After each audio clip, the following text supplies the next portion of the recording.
जब अमन ने कहा कि उसने कुछ नहीं किया, तो उस इडियट को उसकी बात मान लेनी चाहिए थी। मेरा बेटा कभी झूठ नहीं बोलता। जॉब चली गई तो क्या हुआ, पापा का साथ तो वापस मिल गया ना। मुझे 2 हफ्ते में परी की शादी है, तो मैं सोच रहा था कि गायत्री और अमन को बुलाएं। मैं तो सोच रही थी कि नो को बुलाया जाए। जब से वो भारत लौटी है, तब से हर फैमिली फंक्शन में आ रही है ना। समझने की कोशिश करो, मैं तुमसे प्यार नहीं करता हूँ। उसी से प्यार करते हो। सीरियल क्योंकि सास भी कभी बहू थी में आ गया है एक जबरदस्त ट्विस्ट।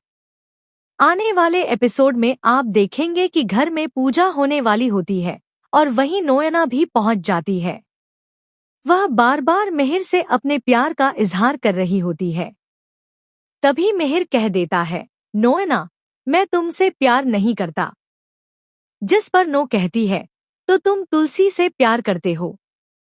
अब मिहिर बेहद परेशान हो जाता है और मान भी लेता है कि वह सिर्फ और सिर्फ अपनी तुलसी से ही प्यार करता है।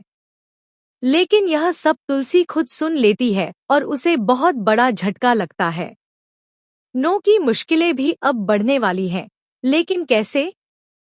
चलिए बताते हैं। अगर आपने अभी तक हमारे चैनल को सब्सक्राइब नहीं किया है, तो जल्दी कर लीजिए।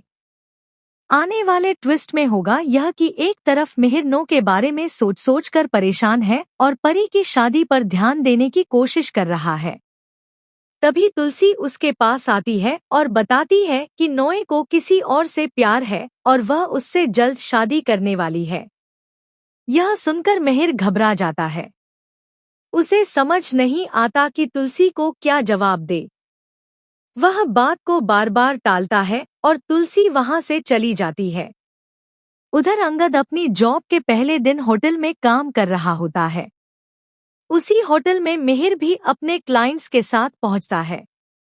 वहीं रणविजय भी आ जाता है और देखता है कि अंगद वेटर बना हुआ है।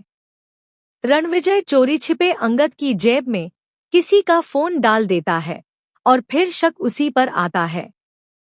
जब बेल बजाकर जांच की जाती है, तो फोन अंगद के पास ही मिलता है, जिससे उसकी बहुत बेइज्जती होती है। लेकिन मिहिर अपने बेटे के लिए आगे आता है और उसकी मदद करता है। घर लौटकर अंगद वृंदा को बताता है कि उसकी जॉब छूट गई और उसकी बहुत इंसल्ट भी हुई, लेकिन उसके पापा ने उसका साथ दिया। यह जानकर वृंदा भी खुश होती है।